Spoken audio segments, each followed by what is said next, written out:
Bonjour. Un petit cours sur les hitpael avec sifflante. Ce sont des verbes à la forme hitpael, comme le verbe lehit labesh, qui ont une particularité dans leur racine. La première lettre de cette racine, effectivement, sera ce qu'on appelle une sifflante. Le samer, le zaïn, le shin, le tzadik, etc.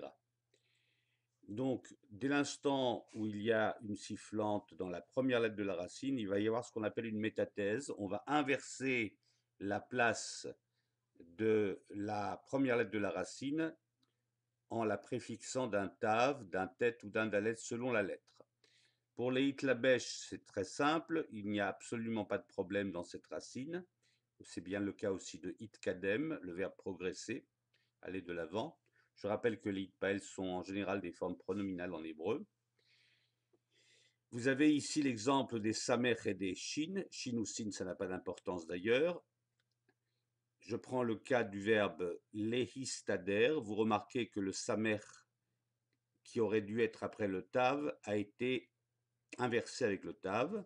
On dit istader et pas itsader. Et c'est la même chose pour le verbe leishtamesh, ishtamesh qui veut dire utiliser. Le shin précédera le tav, alors que dans les hitlabesh, on n'avait pas ce problème. Ishtamesh, donc samer shin, le tav va s'inverser avec la première lettre de la racine. C'est la règle. Samer shin. Quand la première lettre de la racine est un tzadik, c'est le cas du verbe ici, leitstaer. On aura donc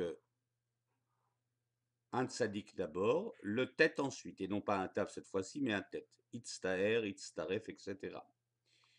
Dernier exemple, avec un zaïn cette fois-ci dans la racine, qui est une sifflante également. C'est le verbe leisdaken qui veut dire vieillir. Vous avez donc ici une inversion de la racine. Le dalet va suivre le zaïn et non pas le contraire. De toute façon, on aurait dû avoir ici un tav. It zaken, et bien on aura isdaken. C'est un dalet quand il y a un zaïn qui va faire office de hitpael, qui va permettre la fonction pronominale du verbe.